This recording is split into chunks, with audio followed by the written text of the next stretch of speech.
صحابی جن کو منافقین کی پوری فہرست دے دی گئی تھی، عمر ابن خطاب رضی اللہ عنہ ان کے پاس جاتے اور جا کر کے کہتے انشدک باللہ، انشدک باللہ، اے حذیفہ میں تمہیں اللہ کا واسطہ دیتا ہوں، اللہ کا واسطہ دیتا ہوں، حل سمانی لک رسول اللہ صلی اللہ علیہ وسلم، کہ اللہ کے رسول صلی اللہ علیہ وسلم جو منافقین کے نام تمہیں بتلائیں کہ اس میں میرا بھی نام ہے۔ سبحان اللہ، عمر ابن خطاب رضی اللہ عنہ جن کا نام لے کے کہہ رہے کہ عمر اہل الجنہ، عمر جنت والوں میں سے، اور ان کو اپنے آپ پر نفاق کا اتنا زیادہ ڈر کہ جا کر کے حذیفہ سے پوچھ رہے کہ حل سمانی لک رسول اللہ، کہ رسول اللہ نے میرا بھی نام لیا تمہارے تعلق سے کہ میں بھی منافقین میں سے ہوں۔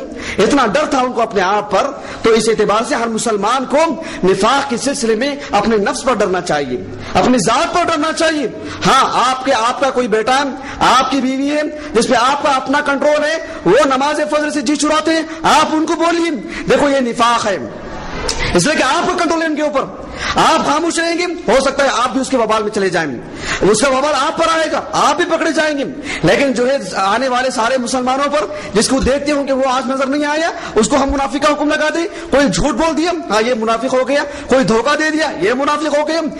اس نفاق کا حکم لگانا اللہ رب العالمین نے ہمارے ہاتھ میں نہیں دیا۔ ہم کون ہوتے ہیں؟ اللہ کے رسول کو اس بات کا اللہ نے حق نہیں دیا، یہ صرف اللہ رب العالمین کا حق ہے کہ جس کو چاہے جہنم میں ڈالے اور جس کو چاہے جنت میں بھیجے، یہ صرف اللہ رب العالمین کا حق ہے۔ تو بہرحال نبی کریم صلی اللہ علیہ وسلم کی جو احادیث ہیں، جو نماز فجر کے چھوڑنے والے پر آپ صلی اللہ علیہ وسلم نے جو وعیدیں سنائی ہیں، اس میں سے ایک بہت بڑی وعید آپ صلی اللہ علیہ وسلم نے فرمایا، بہت بڑی بات ہے۔ ابو ہریرہ رضی اللہ عنہ، انس بن مالک رضی اللہ عنہ کہتے ہیں کہ آپ صلی اللہ علیہ وسلم نے فرمایا کہ جو مسلمان جان بوجھ کر کے نماز چھوڑتا ہو، جان بوجھ کر کے نماز چھوڑتا ہو، اور اس میں نماز فجر بھی آ جاتی، جان بوجھ کے نماز چھوڑتا ہو، فقد بریت منہ ذمۃ اللہ ورسولہ، اللہ اس کے رسول کی نگرانی سے وہ نکل جائے گا، یعنی اللہ کی نگرانی سے وہ نکل جائے گا جو آدمی جان بوجھ کے نماز چھوڑتا ہوں۔ یعنی کتنی بڑی بات ہے، یعنی اللہ رب العالمین نے یہ بات کہی کہ جو نماز فجر پڑھتا ہے یا جو نمازوں کی پابندی کرتا ہے اس کی حفاظت کرنا، اس کو خیر و برکت عطا کرنا، اس کو سکون عطا کرنا، یہ اللہ نے اپنے اوپر ذمہ داری لے لی۔ اور جو جان بوجھ کے چھوڑتا ہے اللہ رب العالمین اس کو اپنی ذمہ داری سے، اپنی نگرانی سے نکال دیتا ہے، یعنی کہاں جا کے مر رہا ہے، کہاں جا کے بھٹک رہا ہے، اللہ کو اس کی کوئی پرواہ نہیں ہوگی۔ میں آپ کو ایک مثال دیتا ہوں، ہمارا کوئی سرپرست ہوگا،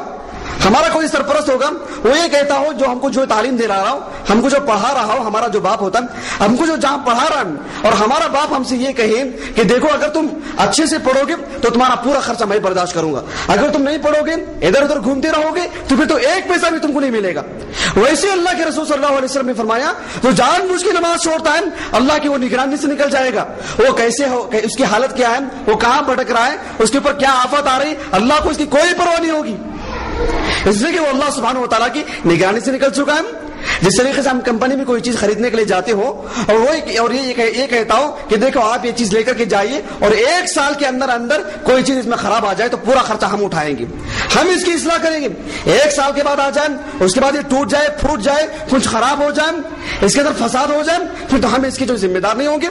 گویا کہ ایک سال تک ویسے ہی اس حدیث کو سمجھنے کے لیے ایک مثال میں نے آپ کو دی کہ اللہ کے رسول صلی اللہ علیہ وسلم نے فرمایا نماز فجر کا اہتمام کرتے رہو گے، نمازوں کا اہتمام کرتے رہو گے، اور جان بوجھ کے جب چھوڑیں گے تو پھر اللہ رب العالمین کی نگرانی سے وہ نکل جائے گا، اللہ کی نگرانی سے نکل جائے گا۔ اب جان بوجھ کے کون چھوڑے گا نماز؟ یعنی ایک مسلمان کے تعلق سے ہم یہ امید نہیں رکھ سکتے، کسی بھی مسلمان کے تعلق سے ہو سکتا ہے وہ بے نمازی ہو لیکن یہ کہتے کہ ہاں میں نماز نہیں پڑھوں گا، چلو ایسا تو کوئی نہیں سمجھتا، غفلت میں نماز چھوٹ جاتی ہے، اور جو سو گیا ہو نماز چھوٹ جاتی ہے، یا جو کسی اور کام کاج میں نماز چھوٹ جاتی ہے، لیکن جو اس نیت کے ساتھ کہ میں نماز نہیں پڑھوں گا، یقیناً ایسے بھی ہوتا ہے۔ مثال کے طور پر آپ نے کوئی سو رہا ہو اور یہ جانتا ہوں کہ مجھے نماز فجر کا وقت معلوم ہے، نماز فجر کا وقت معلوم ہے، پھر بھی الارم رکھ کر کے رکھتے 7 بجے 8 بجے کا الارم رکھتے ہوں، گویا کہ جان بوجھ کے نماز چھوڑنا ہوا یہ، حالانکہ اس کو معلوم ہے کہ نماز فجر جو ہے 5:30 میں ہے یا پونے 6 کو ہے، اور پھر بھی وہ 7 بجے کا الارم رکھ کر کے رکھتا ہو، اس کا مطلب یہ ہو کہ جان بوجھ کے نماز فجر کے لیے اٹھنا نہیں چاہتا ہوں۔ اگر وہ نماز فجر کے لیے اٹھنا چاہتا ہے تو اس کو چاہیے کہ 4:45 بجے یا 4:15 بجے یعنی 5:15 بجے الارم رکھیے تاکہ اذان فجر سے پہلے وہ اٹھ جائے اور اذان فجر کا جواب دے وہ۔ تو اس اعتبار سے اس کا مطلب یہ ہوتا ہے کہ وہ مخلص مسلمان ہے، اخلاص ہے اس کے اندر، اندر اللہ سے ڈرتا ہے وہ, اور نماز فجر پڑھنے کا متمنی ہے, تمنا کر کے سو رہا ہے. لیکن جو آدمی پہلے ہی سے 7 بجے کا الارم رکھتا ہو, نماز فجر ختم ہونے کے بعد الارم رکھتا ہوں, وہ اپنی دنیا کے کاموں کے لیے, تاکہ 8 بجے آفس سے 7 بجے اٹھ کر کے میں تیار ہو جاؤں, اس کے لیے اٹھ رہا ہے وہ, نماز فجر کے لیے نہیں. اور 7 بجے اٹھ کر کے وہ نماز پڑھ بھی لیتا ہے, ہو سکتا ہے اللہ کے ہاں قبول نہ ہو, اس لیے کہ نماز کا مذاق اڑا رہا ہے اور جان بوجھ کے نماز چھوڑ رہا ہے وہ, اور اللہ کی نگرانی سے وہ نکل جائے گا. تو اس اعتبار سے جان بوجھ کے جو نماز چھوڑتا ہے, اللہ رب العالمین کی نگرانی سے وہ نکل کر کے رہ جاتا ہے. بہرحال یہ 2 باتیں جو میں نے آپ کے سامنے بتلائیں, ایک عذاب تو وہ ہے جو دنیا کے تعلق سے کہ شیطان کان میں پیشاب کر دیتا ہو, شیطان گانٹیاں باندھ دیتا ہو, اور ایک عذاب وہ جو آخرت کا یعنی منافقین کی شکل میں اللہ نفاق ڈال دیتا ہے اور وہ منافق بن جائے اور جہنم کے سب سے آخری حصے میں رہے گا, والعیاذ باللہ. لیکن ایک تیسرا عذاب ہے جو نماز فجر چھوڑنے والوں کے لیے اللہ رب العالمین نے تیار کر رکھا ہے, اس کا تعلق برزخ سے یعنی عذاب قبر. عذاب قبر کے سلسلے میں ہم صرف اتنی سی بات جانتے ہیں کہ پیشاب کے قطروں کی حفاظت نہیں کیا تو عذاب قبر ہو گیا, چغلی کرنے لگا تو جو ہے عذاب قبر ہو گیا. صرف 2 باتیں نہیں بلکہ بہت ساری باتیں. ایک تو یہ ہے کہ نفاق, ایک تو یہ ہے کہ کفر. اسی طریقے سے جو نماز فجر چھوڑتا ہے اس کو بھی اللہ رب العالمین قبر میں عذاب دیتے ہیں. جو سود خور ہے اس کو بھی اللہ رب العالمین جو فجر میں جو قبر میں عذاب دیتے ہیں. جو قرآن پڑھتا ہوں عمل نہیں کرتا ہوں, یا حافظ قرآن ہوں, حافظ قرآن ہونے کے باوجود قرآن بھول چکا ہوں, اس کو بھی اللہ رب العالمین قبر میں عذاب دیتے ہیں. یا قرآن پڑھ کر کے عمل نہ کرتا ہوں, قرآن کو چھوڑ دیا ہوں بالکل پڑھتا ہی نہیں ہے, اس کو بھی اللہ رب العالمین قبر میں عذاب دیتے ہیں. صحیح بخاری کی حدیث آتی ہے, سمورہ ابن جندب رضی اللہ عنہ کہتے ہیں کہ آپ صلی اللہ علیہ وسلم نے ایک مرتبہ نماز فجر پڑھائی. نماز فجر پڑھانے کے بعد پلٹ کر کے بیٹھ گئے اور صحابہ سے کہا آپ میں سے کسی نے خواب دیکھا ہے؟ سب خاموش رہے. آپ صلی اللہ علیہ وسلم نے فرمایا میں نے خواب میں دیکھا کہ 2 فرشتے آئے, وہ جبرائیل اور میکائیل تھے علیہ الصلوۃ والسلام. 2 فرشتے میرے پاس آئے, اصل میں کہا کہ 2 آدمی میرے پاس آئے, آخر میں بتلایا گیا کہ میں جبرائیل ہوں اور یہ میکائیل ہے.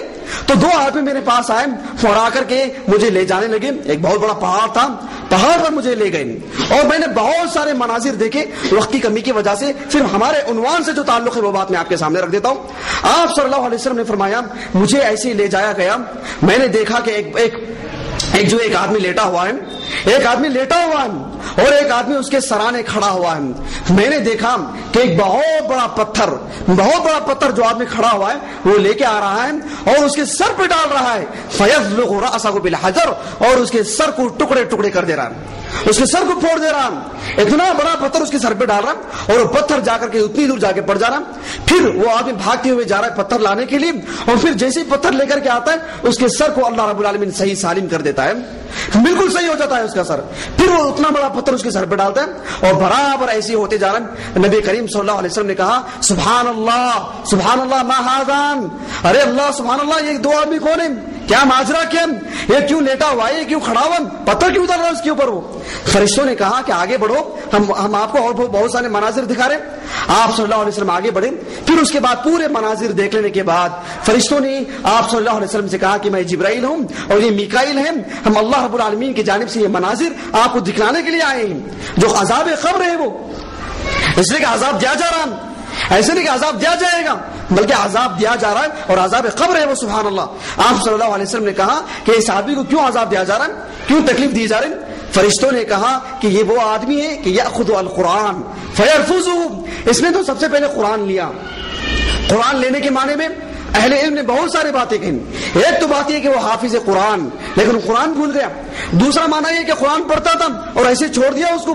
اور تیسری بات جس میں دنیا کے سارے مسلمان آ جاتے ہیں کہ قرآن پڑھتے ہیں لیکن اس پہ عمل نہیں کرتے. اللہ ہماری حفاظت فرمائے.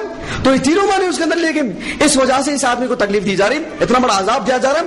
اور پھر کہا کہ وَيَنَامُ عَنِ الْفَرِيضَةِ, فرض نماز چھوڑ کر کے سو جاتا تھا, یعنی رات میں سو جاتا تھا اور نماز فجر کا وقت ہوتا اور جو فجر کی نماز نہیں پڑھتا تھا. اس وجہ سے اس کو تکلیف دی جا رہی. یعنی نماز فجر کی اہمیت کے پیش نظر اللہ رب العالمین نے قبر ہی سے اس کو عذاب جو شروع کر دیتا ہے, قبر ہی سے اس کا عذاب شروع ہو جاتا. اس لیے کہ بہت سارے عذاب ایسے ہیں جو عذاب صرف قبر میں دی جاتے ہیں اور بہت سارے عذاب ایسے ہیں جن کا تعلق قبر سے نہیں آخرت کے دن سے ہوتا ہے.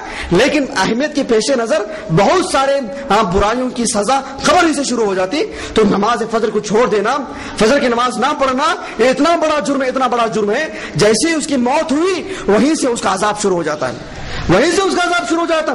کون ہے اس کے لیے تیار کہ کب کس کی موت آ جائے, کب کس کی آنکھ بند ہو جائے, اور ہم آج کے دن کی فجر کی نماز جو ہے بغیر کسی شرعی وجہ کے چھوڑ دیے ہوں, پھر اللہ رب العالمین کی جانب سے آج ہی سے ہمارے لیے عذاب ہو سکتا ہے. تو اس کے لیے ہم کو اللہ سے پناہ مانگنا چاہیے, اللہ سے پناہ مانگنا چاہیے کہ اللہ رب العالمین ہم کو ہماری پناہ میں رکھے اور ہم کو جو ہے دیگر اعمال کی طرح نماز فجر کا بھی پابند بنا دیں. تو اس طریقے سے اللہ رب العالمین نے بہت ساری باتیں ایسے آدمی کے لیے جو نماز فجر کو چھوڑ دیتا ہے اس کے لیے بتلائیں. انشاءاللہ آنے والی جمعہ میں نماز فجر کے سلسلے میں بیدار ہونے کے لیے کیا کچھ وسائل ہیں, کیا کچھ کرنا چاہیے, وہ بھی میں آپ کے سامنے رکھوں گا انشاءاللہ. اور یہ بھی بتلاؤں گا کہ نماز فجر کا جو وقت ہے اتنا اہم وقت ہے, اتنا اہم وقت ہے کہ اللہ رب العالمین نے دنیا کے اندر جتنے بھی بڑے بڑے عذاب نازل کیے وہ فجر کی نماز کے وقت ہی میں اللہ نے نازل کیے, اس لیے کہ یہ وقت انسان کے انقلاب اور انسان کے جہنمی یا جنتی ہونے کا فیصلے کا وقت ہوتا ہے. اس لیے کہ بہت سارے لوگ غفلت میں رہتے ہیں, عذاب آ جائیں اور اس ہلاکت میں آ کر کے وہ ہمیشہ کے لیے جہنم میں چلے جاتے ہیں. اور وہ وقت میں اللہ کی عبادت اگر کوئی کر رہا ہو اور اس کی موت آ جائے پھر تو وہ اللہ سبحانہ و تعالیٰ کی رحمت میں رہے گا. تو جو نماز فجر کے سلسلے میں کیا کچھ باتیں ہیں, اہم باتیں انشاءاللہ آنے والی جمعہ میں آپ کے سامنے رکھوں گا. اللہ رب العالمین ہمیں بعمل مسلمان بنائیں. آمین. وآخر دعوانا الحمدللہ رب العالمین.